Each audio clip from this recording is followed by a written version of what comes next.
Selamat malam bagi kita semuanya. Pada malam hari ini, saya akan membawakan firman Tuhan yang berjudul Hari Kenikmatan. Tapi sebelum kita mendengarkan firman Tuhan di malam hari ini, mari kita tunduk kepala, kita berdoa. Terima kasih Tuhan, berkat Tuhan di malam hari ini. Sebentar lagi kami akan mendengarkan sebagian firman Tuhan. Terangi hati dan pikiran kami Tuhan, agar kami mengerti akan firman Tuhan.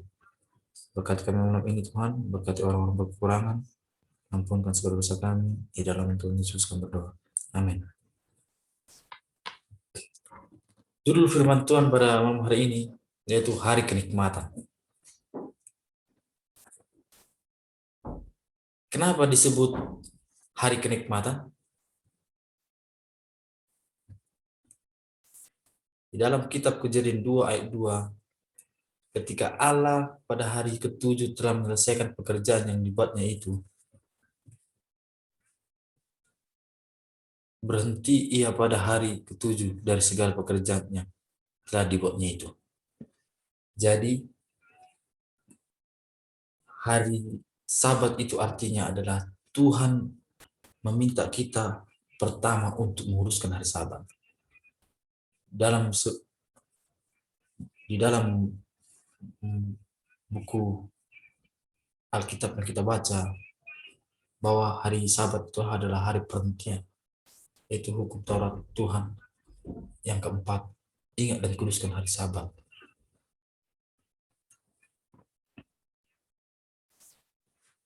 Kejadian 2 ayat 3, lalu Allah memberkati hari ke-7 itu dan menguruskannya, karena pada hari itulah ia berhenti dari segala pekerjaan penciptaan yang telah dibuatnya. Janganlah engkau melakukan segala pekerjaan, engkau, anak-anakmu, atau anakmu perempuan, atau hambamu laki-laki, atau hewan, atau hewan. Itu yang tertulis dalam Keluaran 20 ayat 10. Para nabi kita telah memberitahu bahwa kita hendaknya tidak berbelanja, berburu, memancing, ataupun berolahraga di hari Sabat itu. Karena hari Sabat itu adalah hari kenikmatan, hari kudus, hari Tuhan, di mana kita harus menguduskan hari Sabat itu. 3 hal yang dilakukan Yesus pada hari ke-7, yaitu yang pertama, ia berhenti pada hari ke-7. Dan kedua, Tuhan berhenti hari ke-7 itu. Dan ketiga, ia kuduskan hari ke-7 itu.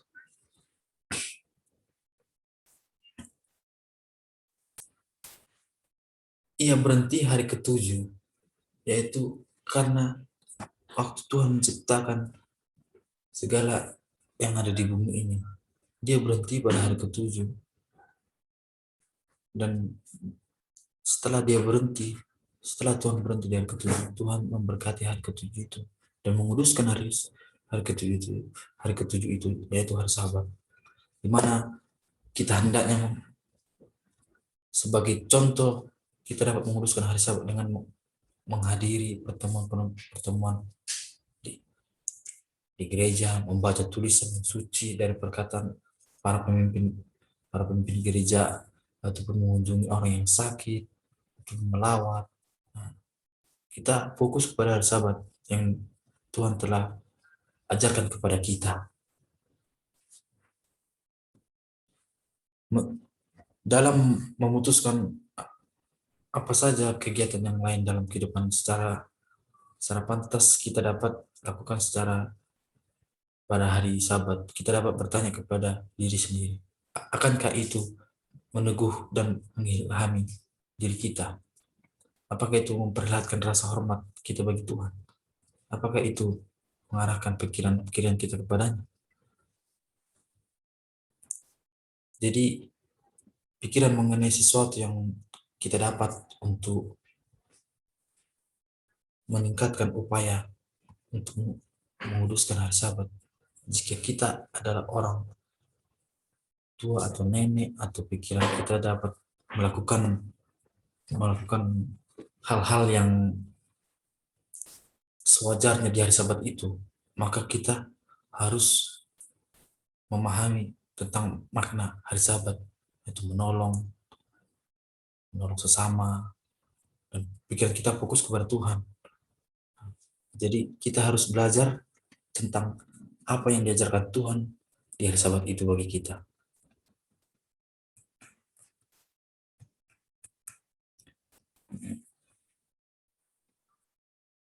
Webster Newport di komentari, Sabat hari yang ketujuh dari pekan, yaitu Sabtu, diasingkan oleh hukum yang keempat untuk beristirahat dan berbakti atau beribadah dan dijalankan oleh bangsa Yahudi dan beberapa sekte Kristen.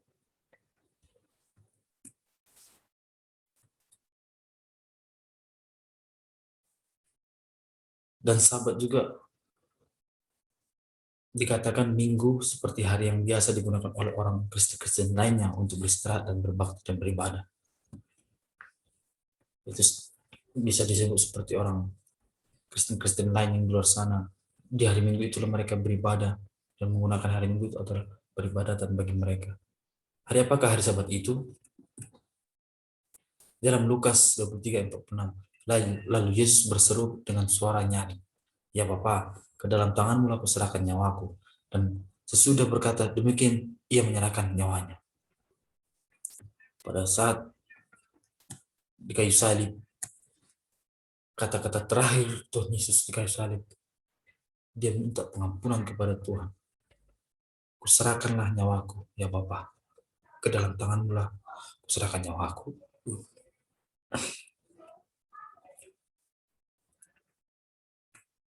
Lukas 23 ayat 54, hari itu adalah hari persiapan dan hari Sabat hampir mulai. Dan perempuan-perempuan yang datang bersama-sama dengan Yesus dari Galilea ikut serta, dan mereka melihat kubur itu dan bagaimana mayatnya dibaringkan. Dalam Lukas 23 ayat 56, dan setelah pulang mereka menyediakan rempah-rempah dan minyak murah. Lukas 23 ayat 56, dan pada hari Sabat mereka beristirahat untuk menurut hukum Taurat. Tetapi di saat pagi-pagi benar, pada hari pertama minggu itu, mereka pergi ke kubur membawa rempah-rempah yang telah disediakan mereka. Lukas 24 ayat 2, mereka mendapati batu sudah terguling dari kubur itu. Di mana waktu pada saat Yesus dibawa ke kubur, mereka melihat batu itu sudah terguling, dan mereka memasuki kubur Yesus bahwa mayat Tuhan Yesus tidak ada di kubur itu. Dan setelah masuk mereka tidak menemukan mayat Tuhan Yesus. Jadi di dalam kubur Yesus kosong, tinggal sehelai kain, dan mayat Tuhan Yesus tidak ada di situ.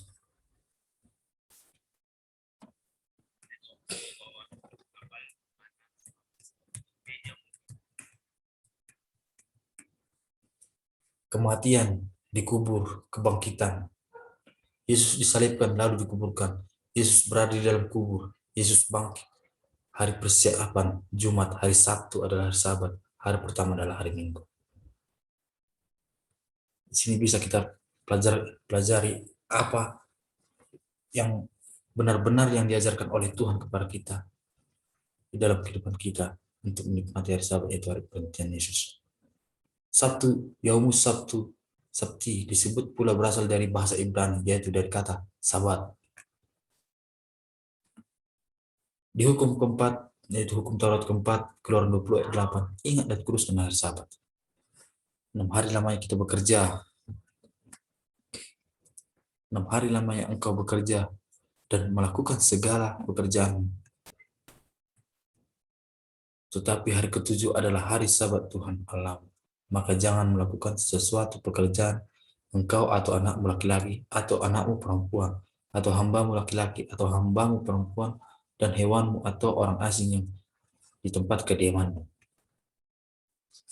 Sebab 6 hari lamanya Tuhan menjadikan langit dan bumi, laut dan segala isinya, dan ia berhenti pada hari ketujuh. Itulah sebabnya Tuhan memberkati hari Sabat dan menguduskannya. Maka haruslah orang Israel memelihara Sabat dengan merayakan Sabat turun-temurun menjadi perjanjian kekal. Keluaran 31 ayat 6. Jadi Tuhan telah mengajarkan kita di hukum Taurat keempat, ingat dan kuduskan hari Sabat. Di saat hari Sabat kita tidak boleh melakukan pekerjaan apapun itu, hal apapun itu, kita fokus kepada Tuhan, karena kehadiran hari Sabat itu kita kedatangan tamu yang spesial, itu ada Tuhan hadir di dalam diri kita, pikiran kita. Jadi kita fokuskan dari Sabat itu untuk memuliakan nama Tuhan, mendengarkan firman Tuhan.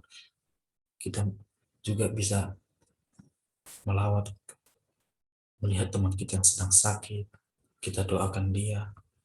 Intinya kita fokus sama Tuhan. Karena hari yang disucikan Tuhan itu adalah hari Sabat. Disitulah kita harus merayakan kenikmatan hari Sabat di dalam diri kita.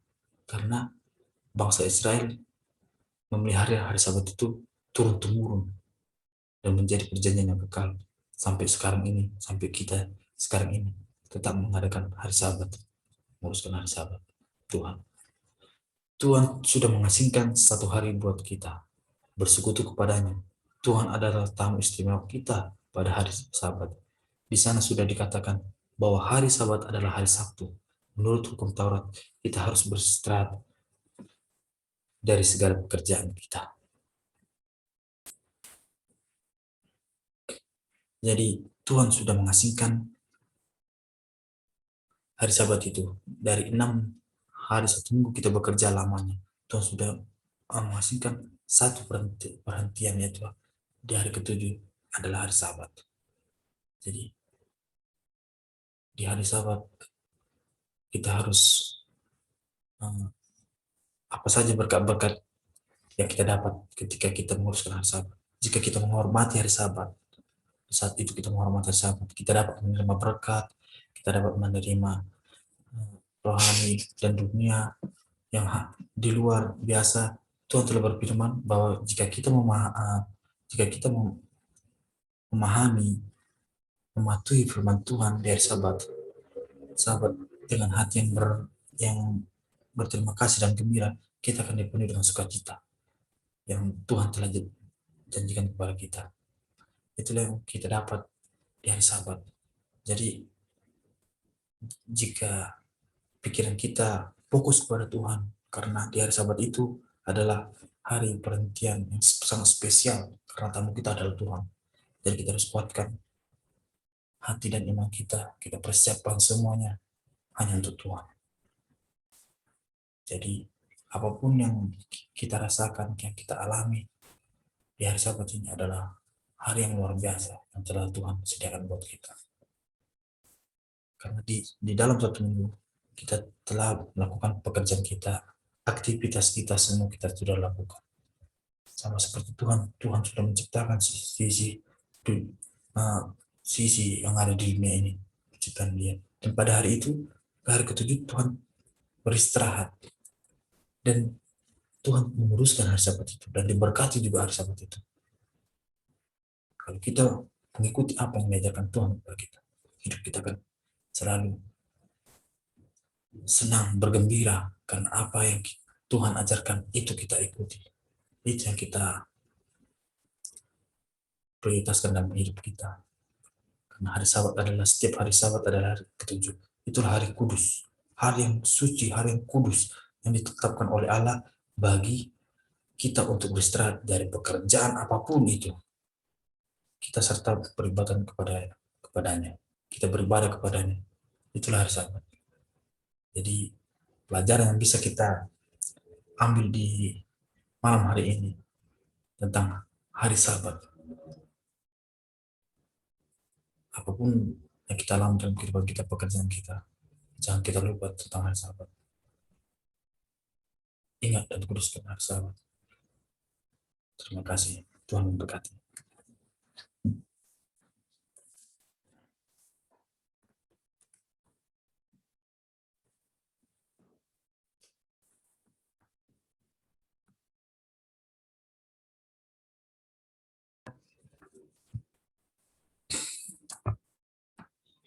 Kita berdoa. Terima kasih Tuhan, berkat Tuhan di malam hari ini. Kami telah siap mendengarkan firman Tuhan. Kiranya apa yang kami dengarkan Tuhan dapat kami aplikasikan dalam kehidupan kami sehari-hari. Di mana kami harus menguruskan hari Sabat Tuhan. Itu hari Sabat. Di mana hari Sabat itu adalah hari yang suci, hari yang diberkati Tuhan. Untuk peristirahatan kami. Satu minggu kami telah melaksanakan pekerjaan, dan disitulah hari yang ketujuan Tuhan sudah sejalan buat kami untuk menikmati hari kudus Tuhan, hari Sabat. Tuhan ajar-ajar kami tentang firman Tuhan. Berkati kami Tuhan. Berkati orang-orang juga yang berkekurangan di luar sana. Ampunkan segala dosa kami Tuhan. Kami serahkan diri kami di tangan Tuhan. Di dalam nama Tuhan Yesus kami berdoa. Amin.